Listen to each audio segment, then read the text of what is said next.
समुद्र की गहराइयों से निकला एक जंग लगा हुआ टुकड़ा जिसने इतिहास की किताबों पर ही सवाल खड़े कर दिए हैं। आज हम जिस चीज की गहराई में उतरने वाले हैं वो है 2000 साल पुराना एक रहस्यमयी यंत्र। नाम है एंटीकिथेरा मशीन। हमारे सामने जो जानकारी है वो किसी जासूसी कहानी से कम नहीं है। बिल्कुल, एक ऐसी खोज जिसने वैज्ञानिकों और इतिहासकारों दोनों को सालों तक चकराए रखा। तो आज हमारा मिशन है इस पहेली के टुकड़ों को जोड़ना, ये समझना कि ये मशीन आखिर थी क्या, ये इतनी जरूरी क्यों है और ये हमारे अतीत के बारे में हमारी पूरी समझ को कैसे हिला कर रख देती है। चलिए इस गुत्थी को सुलझाना शुरू करते हैं। तो कहानी शुरू होती है 1901 में। ग्रीस के एंटीकिथेरा द्वीप के पास कुछ गोताखोर थे। हाँ, वो समुद्री स्पंज खोजने के लिए पानी में उतरे थे। और अचानक एक गोताखोर घबराकर वापस सतह पर आया। वो कांप रहा था और कह रहा था कि उसने समुद्र के तल पर लाशों का ढेर देखा है। कैप्टन को लगा कि शायद ज्यादा गहराई की वजह से उसे नशा हो गया है, लेकिन जब वो खुद नीचे गया तो उसने देखा कि वो लाशें नहीं बल्कि कांसे और संगमरमर की प्राचीन मूर्तियां थी, जो एक जहाज के मलबे के चारों ओर बिखरी पड़ी थीं। और वो कोई मामूली जहाज नहीं था, है ना? नहीं, बिल्कुल नहीं। वो एक बड़ा रोमन मालवाहक जहाज था जो शायद पहली सदी ईसा पूर्व में बेशकीमती कलाकृतियां लेकर रोम जा रहा था। और एक तूफान में डूब गया। उन गोताखोरों को तो अंदाजा भी नहीं था कि वो इतिहास के सबसे बड़े खजानों में से एक पर ठोकर खा चुके हैं। उन्हें मूर्तियां मिली, कांच के बर्तन, गहने, और उन्हीं सब के बीच मिला एक अजीब सा बदसूरत जंग लगा हुआ कांसे का टुकड़ा। बदसूरत कहना भी शायद कम होगा, वो तो बस एक पत्थर जैसा दिखने वाला धातु का ढेर था। किसी ने उस पर ज्यादा ध्यान ही नहीं दिया। उसे बाकी मूर्तियों के साथ एथेंस के नेशनल आर्कियोलॉजिकल म्यूजियम में भेज दिया गया, जहां वो लगभग 1 साल तक एक कोने में बस पड़ा रहा। सबने मान लिया कि यह जहाज का कोई बेकार सा हिस्सा है। लेकिन असली कहानी तो 1 साल बाद शुरू हुई। दांतेदार पहिया, एक गियर, और उसके बगल में एक और फिर एक और यहीं से कहानी पूरी तरह पलट जाती है। जब वैज्ञानिकों ने उस पर एक्सरे और बाद में आधुनिक सीटी स्कैन जैसी तकनीकों का इस्तेमाल किया तो उनकी आंखें खुली की खुली रह गईं। क्या मिला उन्हें? उस जंग लगी चट्टान के अंदर एक दूसरे में फंसे हुए कम से कम 30 कांसे के गियर का एक अविश्वसनीय रूप से जटिल सिस्टम छिपा हुआ था। 30 गियर, सभी हाथ से काटे गए थे। और उनकी प्रिसिजन कमाल की थी।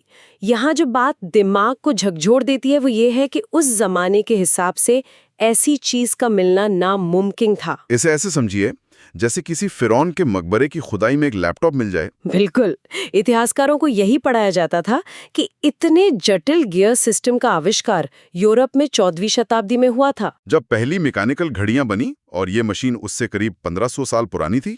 1500 साल, ये इतिहास की हमारी पूरी टाइमलाइन को गलत साबित कर रही थी। तो अगर ये कोई घड़ी नहीं थी तो इतनी जटिल मशीनरी का आखिर काम क्या था? ये एक घड़ी से कहीं ज्यादा था। असल में इसे दुनिया का पहला एनालॉग कंप्यूटर कहा जाता है। पहला एनालॉग कंप्यूटर? हाँ, एक मैकेनिकल ब्रह्मांड। इसके सामने एक बड़ा डायल था जो राशि चक्र और ग्रीक कैलेंडर दिखाता था। और उसे घुमाने पर? हैंडल घुमाने पर अलग अलग सुइयां उस समय ज्ञात सूरज, चांद और 5 ग्रहों बुध, शुक्र, मंगल, बृहस्पति और शनि की आसमान में स्थिति को दिखाती थीं। रुकिए, ये बात जरा सोचने वाली है। मतलब 2000 साल पहले किसी ने पीतल के गियर से पूरे ब्रह्मांड का एक मॉडल बना दिया था। बिल्कुल सही कहा। और ये सिर्फ ग्रहों की स्थिति ही नहीं बताता था, और भी कुछ था। इसके पीछे भी 2 डायल थे। एक डायल जिसे सर्पिल आकार में बनाया गया था, वो अगले 19 सालों में होने वाले सभी चंद्र और सूर्य ग्रहणों की भविष्यवाणी कर सकता था। क्या? ग्रहण की भविष्यवाणी? हाँ, और दूसरा डायल प्राचीन ओलंपिक खेलों के 4 साल के चक्र को ट्रैक करता था। ये सिर्फ एक खगोलीय उपकरण नहीं था, ये ग्रीक समाज का एक सांस्कृतिक कैलेंडर भी था। ये सब बिना किसी बैटरी या बिजली के, सिर्फ धातु और गणित के सहारे। ये तो इंजीनियरिंग का चमत्कार है। चमत्कार से भी बढ़कर, जब रिसर्चर्स ने इसके अंदर के गियर स्कैन किए तो उन्होंने देखा कि इसका डिजाइन कितना उन्नत था। एक गियर में ठीक 235 दांत थे, जो मेटोनिक साइकिल नाम के एक 19 साल के खगोलीय चक्र से हूबहू मिल जाते हैं। अच्छा। और कुछ गियर तो ऐसे बनाए गए थे जो चांद की गति की अनियमितता को तक हिसाब में लेते। ये सिर्फ धातु का टुकड़ा नहीं था, ये ब्रह्मांड को लेकर प्राचीन ग्रीस की गहरी समझ का एक जीता जागता सबूत था। तो ये खोज हमें एक बहुत बड़े सवाल के सामने लाकर खड़ा कर देती है। अगर उनके पास ऐसा ज्ञान था तो ये आया कहाँ से? और यहीं पर वो सबसे जरूरी सवाल उठता है जो किसी को भी परेशान कर सकता है। अगर ऐसा ज्ञान मौजूद था तो वो गायब कैसे हो गया? हाँ, ये बात तो मुझे सबसे ज्यादा शौक आती है। सोचिए, एक ऐसी तकनीक जो ग्रहों और ग्रहणों की भविष्यवाणी कर सकती थी, वो इतिहास के पन्नों से पूरी तरह मिट कैसे गई? इस मशीन के बनने के बाद अगले 1000-1200 सालों तक हमें इसके आसपास की भी कोई चीज क्यों नहीं मिलती? हम हमेशा स्कूल में सीखते हैं कि इतिहास तरक्की की एक सीधी सड़क है, जहाँ ज्ञान सिर्फ जुड़ता जाता है, मिटता नहीं। बिल्कुल, ये मशीन इस बात का सबूत है कि शायद इतिहास में कई रीसेट बटन दबे हैं, जहाँ हमने सब कुछ भुलाकर फिर से शुरुआत की। ऐसा लगता है कि ज्ञान का प्रवाह एक नदी की तरह है, जो कभी तेज बहती है, कभी धीमी हो जाती है और कभी-कभी तो जमीन के नीचे ही गायब हो जाती है। ठीक है, तो उन्होंने ये अविश्वसनीय यंत्र बना तो लिया, लेकिन क्यों?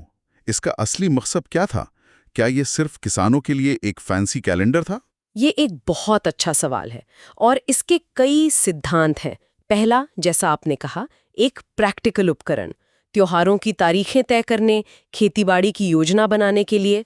पर इसकी जटिलता को देखते हुए ये कुछ ज्यादा नहीं लगता? लगता है। इसीलिए दूसरा सिद्धांत ज्यादा मजबूत है। और वो क्या है? कि यह शक्ति का प्रतीक था।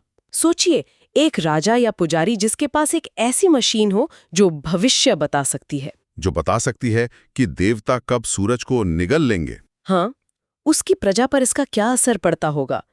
जिसके पास ये मशीन थी, उसके पास सिर्फ ज्ञान नहीं बल्कि दैवीय शक्ति का दावा करने का एक जबरदस्त जरिया था। तो ये विज्ञान से ज्यादा राजनीति और शक्ति का हथियार था। बहुत हद तक संभव है। और एक और सवाल जो मुझे सोने नहीं देता, अगर एक मशीन बच गई तो बाकी सब कहाँ गई?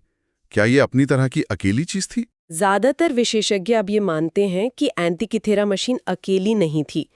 रोमन दार्शनिक सिसरो ने अपने लेखों में ऐसी ही मशीनों का जिक्र किया है, जिन्हें आर्किमिडीज जैसे महान दिमागों ने बनाया था। बिल्कुल। तो शायद ऐसी और भी मशीनें थीं, हो सकता है इससे भी ज्यादा उन्नत, लेकिन वो बची नहीं। पर क्यों? नष्ट कैसे हो गई? वजह बहुत सीधी और दुखद है। कांस प्राचीन दुनिया में एक बहुत कीमती धातु थी। तो उन्हें पिघला दिया गया? हाँ, ज्यादातर पुरानी कांस की चीजों को बाद में पिघलाकर हथियार, सिक्के या नई मूर्तियां बनाने के लिए इस्तेमाल कर लिया जाता था। और ये मशीन सिर्फ इसलिए बच गई क्योंकि ये एक जहाज के मलबे में समुद्र की गहराइयों में जा गिरी। इंसानों की पहुंच से सैकड़ों सालों तक दूर ये एक हादसा था जिसने इसे बचाया। हम इतिहास का सिर्फ वो छोटा सा टुकड़ा देख रहे हैं जो किस्मत से बच गया। तो इसका मतलब यह है कि हम जो तरक्की का पहाड़ चढ़ रहे हैं, हो सकता है कि हमारे पूर्वज हमसे पहले ही उस चोटी पर पहुंच चुके हो। सही कहा। यही एंटिकिथेरा मशीन का सबसे बड़ा सबक है। यह हमें सिखाती है कि इतिहास एक चक्र है, उतार चढ़ाव से भरा हुआ। ज्ञान अपने शिखर पर पहुंच सकता है और फिर खो सकता है। जिसे हम पुनर्जागरण या रेनेसांस कहते हैं। हो सकता है वो नई खोजों का युग उतना नहीं था जितना कि खोए हुए प्राचीन ज्ञान की पुनः खोज का युग था। तो क्या ये सोचना पागलपन होगा कि हमारी आज की डिजिटल दुनिया की नींव शायद अतीत की किसी ऐसी ही भूली बिसरी मशीन पर रखी है? ये मशीन हमें जवाबों से ज्यादा सवाल दे गई है। इसे किसने बनाया? आर्किमिडीज, हिप्पाकस? हम शायद कभी नहीं जान पाएंगे। समुद्र ने हमें मशीन तो लौटा दी, लेकिन उसके सारे राज नहीं लौटाए। और शायद यही इसकी खूबसूरती है।